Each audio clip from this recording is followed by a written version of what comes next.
Greetings, beings of the internet. My name is Luke, and I want to ask, what has been happening on TikTok lately? More specifically, the people who are doing these sponsored ads.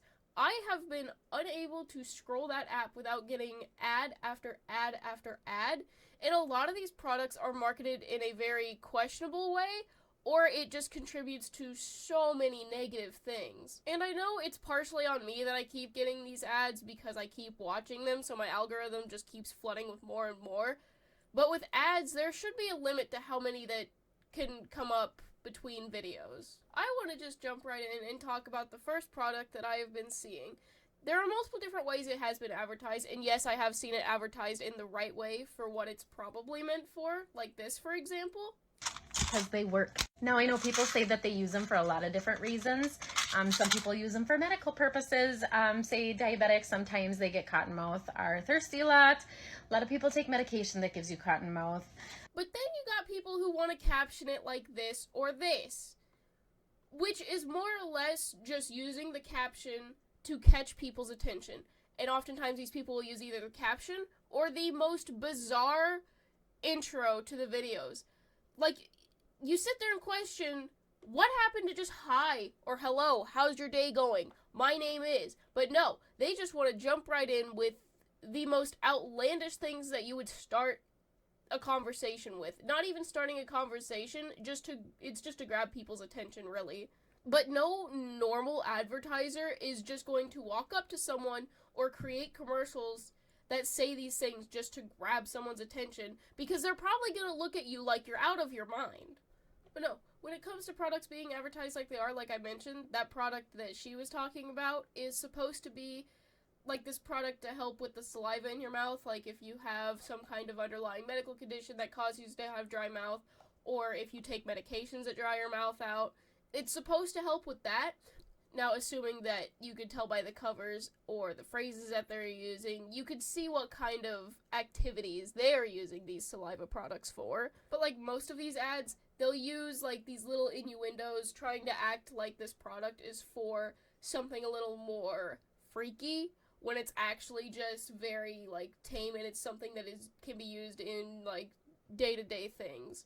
Now, not only can I acknowledge that there's a little bit of like just attention seeking with this advertisement, but they also are very directed, and they contribute to very like negative things such as insecurities, shaming, and overconsumption.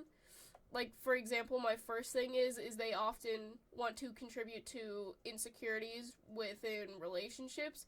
My main example is this shit right here. Your girl's probably getting bent over right now by another man. And I already know that's a tough pill to swallow, but the world is about competitive as hell right now. So you gotta be on point in every aspect of your life. When it comes to money, looks, status, everything, bruh. Like, me seeing these ads, it just feels gross. Like, your whole selling point is saying that if a certain person does not buy a product, that their partner is gonna cheat on them for them not buying this thing. Like, last time I checked, that's not how relationships work at all, and no person in a healthy relationship is going to be all like, oh, sweetie, I see you didn't get this product for me, guess I have to go find someone else who will. I'll come back if you get it for me, though. Like, no normal person is going to behave like that, and if you are in a relationship like this, please, leave. Leave. It's not worth it. Your worth is not based on the products that you purchase. Moving on to the ads that contribute to shaming, the main ones that I've seen like this are for these supplements, I guess. They're directed towards women to help with their taste, if you know what I'm trying to get at. And don't get me wrong, I know there are things that you can take to help with that area, but I'm skeptical of a lot of it and what I see about it. But as long as you practice, like, proper hygiene and just staying hydrated, you should be fine. You don't have to go to all of these extra lengths if you really don't want to, and no one should make you feel obligated to do so.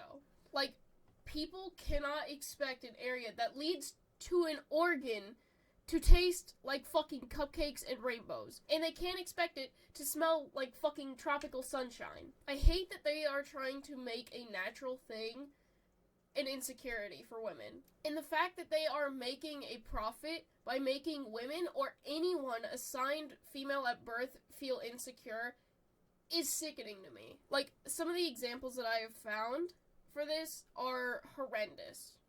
Here they are. Your cooch stinks and you probably don't even know it, which is why you need these. About 2 months ago, I asked my husband why he wasn't going down on me anymore, and he said that my cooch had an odor and it tasted terrible. He told me he never wanted to go down on me again after the last time he did. So I had to do something about it. Do not get these urovaginal probiotics unless you enjoy having a stinky hoo-ha. Like, they sit there and immediately tell you that there is something wrong with you, or people aren't going to want you for these reasons.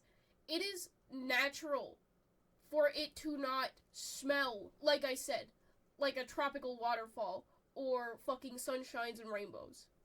These are natural things that they are trying to shame people for and make them feel insecure about, just so they could get people's money, so they impulsively buy these products to try and help themselves with a problem that they probably don't even have to begin with. And it doesn't stop just at women or people assigned female at birth. They do the same thing with men as well.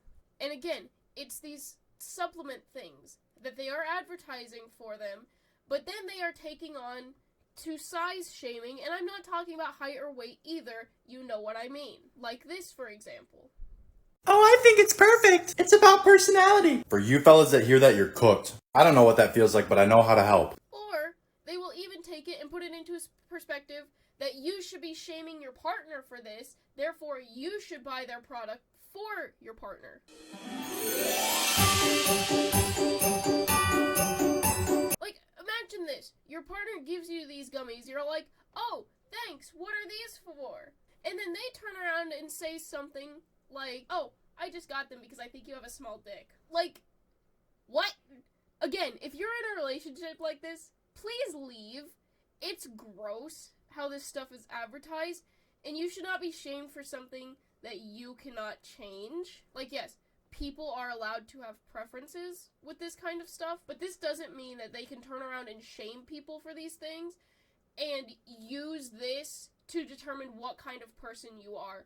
None of this stuff should matter. It's not stuff that you can change, or it's just naturally occurring things. Don't let people like this, or companies, shame you into buying their products, especially if it's over something that's naturally occurring. Lastly, almost all of these ads are playing into the whole overconsumption issue that has been going on for a while now. Like, for example, I have seen that these razors that have been going around, there was one that got a lot of hype and was being talked about a lot, and then it just dropped off immediately once a new one was released, and I've seen all kinds of ads where people were immediately like, oh, ditch this one, buy a new one. I'm so mad I'm about to throw this away. I literally just bought this electric shaver because everyone on my feed said this is how you get the closest shave. But what they don't tell you is that this electric shaver is great for large areas like your legs. If you want a close shave on your hoo-ha, you need this. They're by the same company. This is just an upgrade. They made it smaller and easier to get into. Don't fall into this stuff. If one works for you, stick with it. You don't just have to immediately buy the new and improved one. It's like the people who cycle through phone after phone after phone when each new one comes out because they think they immediately need the new phone. They just want people to make these impulsive decisions by making them feel bad about themselves just so that they can earn money. And even so, with a lot of these really trendy products, if you go in and do actual research from people who aren't sponsored to say these positive things, you'll see they get a lot more mixed reviews than all of the positive stuff that is being pushed from the people who are sponsored by them. And because of these mixed reviews, you don't really know how trustworthy the company is, nor the people who are promoting this stuff. And, along with that, the people who are doing these ads, a lot of the times, if you go to their profiles, almost all of their videos are ads for either the same product over and over or different products, and they are just being paid to say these really good things about them most of the time. And trust me, I know how impulsive spending goes. Oftentimes you buy a trending product, use it a few times, and then forget about it. Or you buy it, realize how overhyped it is, and then regret the purchase altogether. But I think TikTok Shop needs to control their ads a little bit better, and these companies really need to look into the creators who are promoting their product and watch how they are promoting them, because they are their products are contributing to so many negative things the more that you look at it. This was just something I noticed in my algorithm and thought it needed to be talked about. Let me know your experience and opinions on this in the comments and we can discuss, but that's all I have for now. Have fun on your next internet endeavor.